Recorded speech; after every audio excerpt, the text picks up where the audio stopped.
Hey guys, what's growing? It's Heather at Bush Poppy Farm, and today, in today's video, we're going to be cleaning out these spring containers and filling them with summer fun.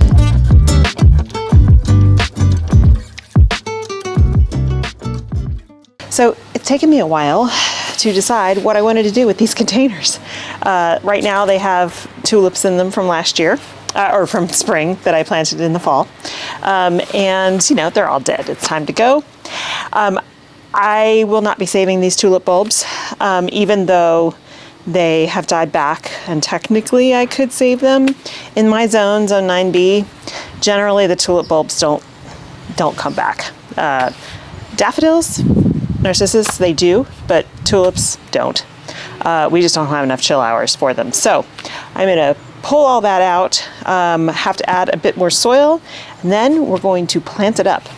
Now normally when I plant up containers like this, I like to have, you know, something tall in the middle or in the back, surrounded by a couple of other things. And a lot of times I'll do it symmetrically where I'll have the same plant, you know, because since this is a round, I'll sometimes do it in like a diamond shape where I'll have like the tall plant in the back and then two of the same plant on either side and then something in the front that's like a spiller.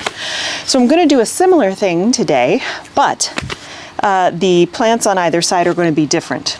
And I will mirror that in the other one with the one on the outside being the one on the outside on that side. So it'll be a mirror image of each other. So the tall plant is actually going to be an edible. I have extra sun gold tomatoes, and they are very vigorous plants. Okay, here's one. This is a single seedling. Like I said, very vigorous. So it's going to go in the back. And then on the outside edge, I'm going to put this really pretty coleus. This one is called Flamethrower Chili Pepper. I think it's going to look really cool with the sun gold tomatoes. And this is like a reddish purplish color. On the inside edge here, I'm going to put this Nemesia. This one's called Honey Orange Flame Bicolor. Now, if you've never grown Nemesia before, first of all, it smells really lovely. It's a lightly scented, but it's kind of honey-like. Anyway, they're really, really pretty. And if you, after their first flush, if you cut them back, you'll get another flush. If you let them just keep growing after their flush, then you'll have dead stalks and it'll get kind of leggy. So in order to have it keep looking nice, you need to keep it kind of pruned. Here in my zone in 9B, they are perennial.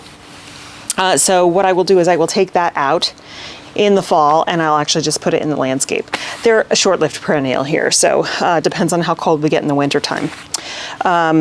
Then the spiller, usually I use Silver Falls dichondra. I just love that plant. But this year I'm going to use a Bacopa. This one is Megacopa White, very pretty. It will spill down the front. And then, of course, in the bed around it, we've got some creeping thyme and elfin thyme ground cover. We've got lavender, which is blooming, yarrow, and some sunflowers as well. So this whole bed will just be a big riot of color. All right, first step, cleaning this out. So I'm going to go get all my supplies. I'm going to use a trug because all this stuff is going to get composted, but I need my gloves and all that kind of stuff too, and then additional soil.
So looks very sparse right now, but it won't for long. So in the back we have a sun gold tomato, which will give us loads and loads of beautiful little golden fruits. And I've got a stake already put in there so that I don't disturb the roots when it starts to need staking. I will need more of a stake than that, but it's a start. Then we have the coleus over here, this beautiful nemesia, and we have a bacopa up in the front, which will start to spill over. Now I could put more stuff in here, but I have learned from past experience that in the summertime, things are growing rapidly. This fills in really quick and it gets dense, and then things don't do well because they're too crowded. So I think I'm gonna leave it just like it is. I'll keep an eye on it. If in a week or so it still seems too sparse, I can put something small in the middle here that's not gonna get super tall, because I don't want it to be taller than the tomato. That's like the highlight of the container. So yeah, I think this is gonna work. Now the next thing I have to do is planting some of the perennials that we got at Annie's over the last weekend, in our cottage garden. However, the sun is beating down on that garden right now. That is totally the wrong time to be planting. So I'm gonna wait until the sun drops a bit behind the house, it gets a little later in the day, and then we can get that planting done. Okay, here we are in the cottage garden, and there's big fat bumblebees flying around among these lupins and the foxgloves and stuff. So I have laid out all the plants where I think I want to put them. The ground here is pretty hard right now. That's what happens once the rains end. Even though we have irrigation over here, it just gets pretty baked just for a few hours every day, but it makes the ground really hard. So, however, I did get a chance in the early spring to put like a 1-inch layer of compost down to like half of this bed, but the bottom end needs more compost, and at this point it's so packed I can't really do that. So I'll have to add compost there in the fall once everything dies back. All right, so I have popped plants in just in their pots where I think I would like to place them. I have, I think, either 4 or 5 of these. This is Verbena bonariensis lollipop. It's going to be, sit back here amongst the, I have alliums back here that bloom in the spring. It'll be with the foxgloves and the lupins, and then as the summer goes on, it'll be back here with hollyhocks and buddleia and yarrow. Yeah. And still the delphiniums, because they continue to grow. So I'm going to pop these in. We also have some salvia, but I'll get to that as soon as we move down the row. I'm adding a little bit of Sure Start fertilizer to each of the holes, just because, I haven't planted anything in here in a little while, and I'm sure that it could use some nutrition. Can't hurt. It's a mild fertilizer. All right, kind of an industrial strength trowel so I can dig this hole.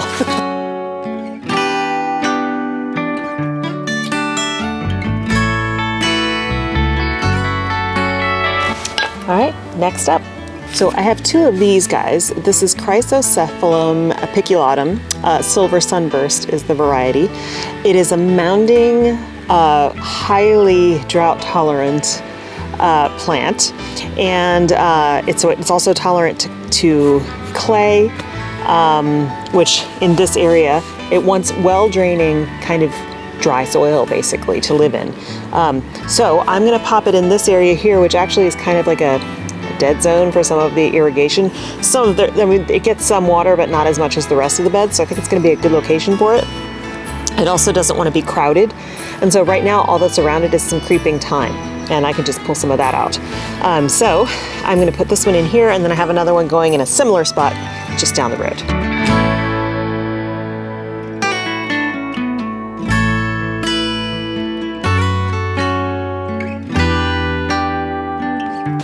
The other thing about all of these plant choices is that they are all butterfly and bee magnets. We want this whole garden to be a place for pollinators to come and just get everything that they need, especially now that we have the beehive in. Okay, our next plant, and we've got 4 of these. This is Salvia chiapensis. It's a salvia from Chiapas, and it's beautiful hot pink flowers.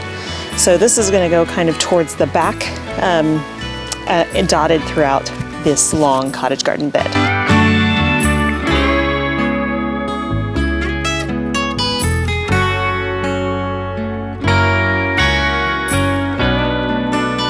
Okay, I think I got them all in there.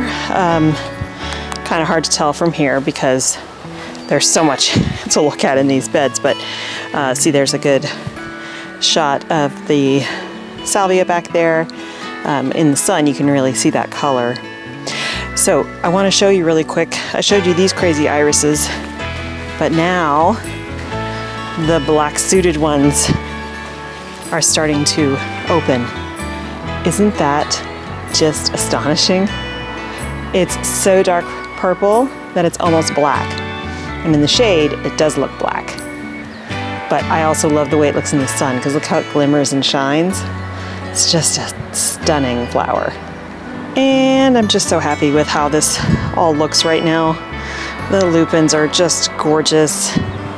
And these foxglove are so dainty and pretty, mixed in with the seed drift and the violas. Oh, it's just, yeah, really happy with it. This bed has been multiple years in the making. You can see it's narrow, but it's long. It's about 50 feet long, and there's a lot of different things in here.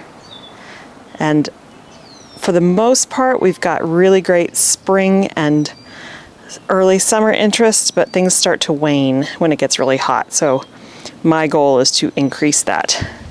And I can't wait to see these hollyhocks finally bloom after waiting for 2 years. I don't even know what color they are anymore. All right, I have turned on the sprinklers in that area so I don't have to water in by hand. The sprinklers will take care of that for me. Tomorrow, Saturday, is a full farm day. I've been putting off some of this stuff all week because I've been really busy with other stuff, and Dylan is now sick with that horrible thing that Aiden had a couple weeks ago. So yeah, it's been really busy this week. So tomorrow, go in there super early so that I can fertilize, because I'm going to do the foliar feed with my backpack sprayer of fish emulsion and kelp. And you really want to do that in the cool of the day. So either in the evening, after the sun is not beating down on the plants anymore, or really early in the morning before the sun starts beating down on the plants. It just helps. They suck it up better through their stoma on the leaves, and they don't get burned. So I'm going to do that first. Then I have to do some major weeding again. There's a lot of exposed soil out there, and it's causing a lot of weeds. So I'm going to weed again. Then I have tons of transplanting. We've got grasses and amaranth and zinnias and other stuff to transplant. And I'll show you the dahlias that I've put in and the mums that have gone in. And I have to fix an irrigation issue. So I installed all the new drip tubing, not tape, but tubing in the perennial beds that were out there. But it's still not working. And I think it's because the pressure is just not strong enough. It struggled last year, and I think now the pressure is just not strong enough. So I'm going to pick up a new timer that has 2 outlets on it so that I can have 2 zones, basically.